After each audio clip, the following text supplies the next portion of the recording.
there's tons of security companies and audits and whatever. They'll be like, look, hire us to do X, Y, and Z, and we will solve all your security problems. You look at it for 3 seconds and you're like, okay, cool.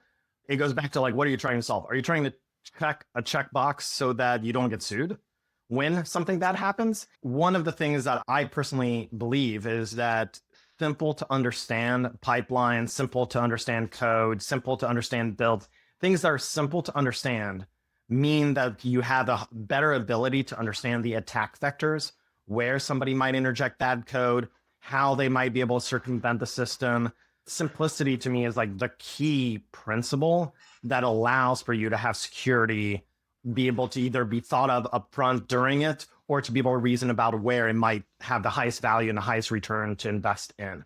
So there's a lot of obvious things that are on there of like, don't trust like long-lasting keys and secrets that if they got leaked, that then to go on it. Assume all clients have been compromised. So once you start going from that premise, then it goes into how do we limit the exposure at every step of the way? Having like short-lived keys.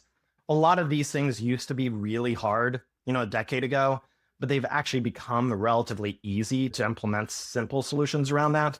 So a great example of, for example, how do we interact with most of the cloud solutions, like to be able to drive any of the changes in AWS, for example.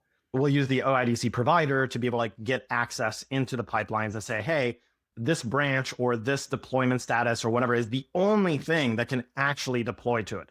And the only way that you can make any changes to that is through an approval spot of where you can control. And we don't actually do it for control. We do it for reviews to ensure that we don't break things. You can do that for security as well. You can say like, hey, what's the security implications? Like when you're thinking about not just breaking things, but the security implications through the process. I would say that what's the minimum we do to not be liable is probably the key indicator that you're not probably focused on security at all. And it's just more like security theater.